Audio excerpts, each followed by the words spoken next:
After David and I had our last words with each other, which were not very pleasant, I accepted that our story was over and done. So I thought. The drummer from my former band texted me to let me know he ran into David on the road several years later after this exchange. David was playing for a blues artist named Brenda Valley and was on tour. I hadn't really understood the magnitude of his success just yet. So this was in 2015, right before my celibacy journey.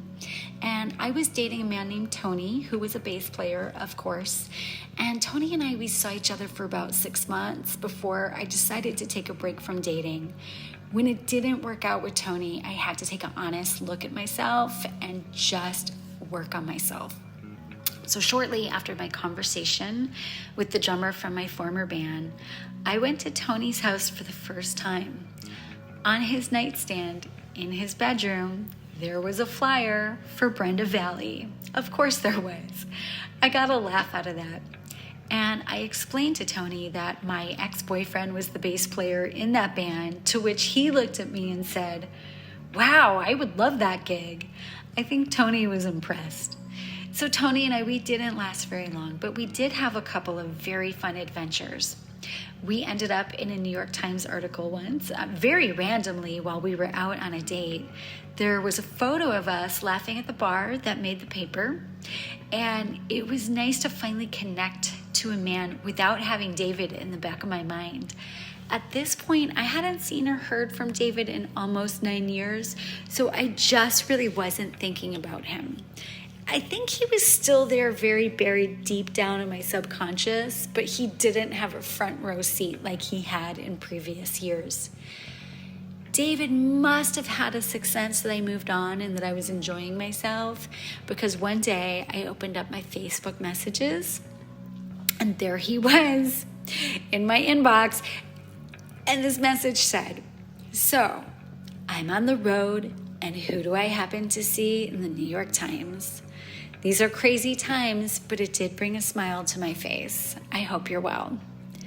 Now, I want to say that I played it cool, but I told him the smile was mutual. It was great to hear from him, all while using very animated punctuation and emojis. We exchanged a few messages, and after his last response, I decided to let the conversation taper out. I figured if he really wanted to, he could chase me a little bit. Spoiler alert, he did not chase me. I had no idea he was living the rockstar life and touring the world. So this would be the last message I would get from him in the 3D. Still, these synchronicities 8 years later, the flyer on Tony's nightstand, and then the message from him after seeing a picture of me and Tony all around the same time, with Tony as a liaison, it was just a little too much. And what's interesting is that I looked at them as separate synchronicities that were very, like, wow, but I didn't tie the synchronicities together in the big picture just yet.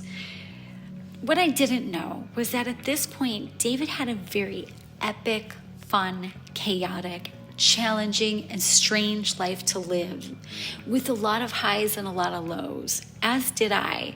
So it would be another 8 years after the 8 years that he would barge back into my life.